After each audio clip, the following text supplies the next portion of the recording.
What you're expecting from the State of the Union tonight? What do you expect to hear? The previews are that the president sort of is going to take a victory lap about his many accomplishments, so we keep hearing that. And by the way, Gene, anybody who comes on this show say, please remain seated. Please remain seated. And then we don't have to jump up and down. At my age, I'm getting a little weary of that to start with.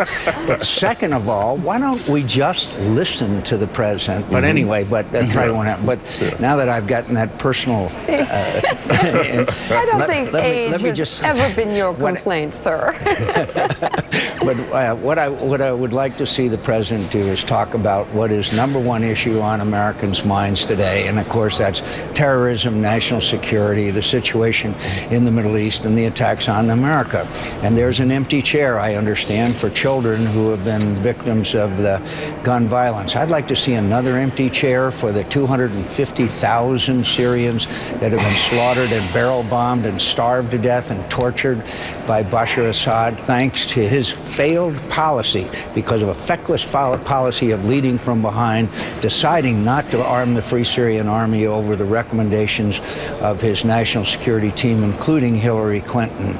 There are seminal moments in history, and that was a seminal moment when we lost the confidence of the countries in the Middle East as well, our friends and allies. I'd also like, by the way, Gene, you might want an empty chair for those people who are being held hostage in Iran, including a brave and wonderful Washington Post reporter. Jason Rezaian, exactly.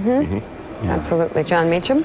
Senator, what would you have us do at this point in the battle against ISIS? Go and destroy them.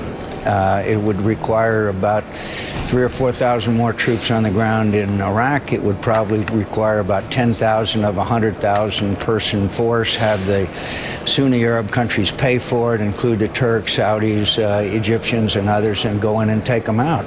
As long as they've got this territorial capital, latest news, they're now building bombs and chemical weapons. They're going to be able to export terror. And Mr. Baghdadi, I know, is getting young men and saying, join this refugee flow and get to country X, and we'll contact you there on a secure site. I mean, there's no doubt about it. That's what Baghdadi has said they want to do. You don't have to be an intelligence expert to figure out they want to attack America. They can't destroy America, but there certainly will be more attacks, just as Lindsay and I predicted the attacks that are taking place now. You've got to go in there, and right now there is no strategy. There is no strategy. Joe. What will historians say of this president? Obviously, George W. Bush made many mistakes as it pertained to Iraq, and he will be judged harshly by historians for that. How can anything on the foreign policy stage other than Syria not be Barack Obama's legacy 20, 30, 40 years from now? And how do we turn that around? Well, I think the Iranian deal will also be a very big part of his legacy, and I know he's going to tout that tonight, but when the Iranians are firing missiles within 1,500 yards of a U.S. aircraft carrier, when they are violating UN Security Council resolutions on missile tests,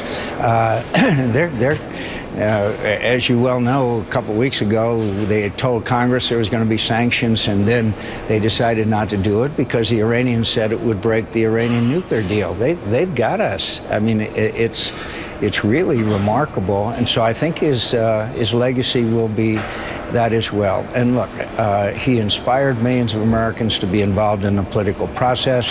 He still has a very strong base of affection and support in parts of America.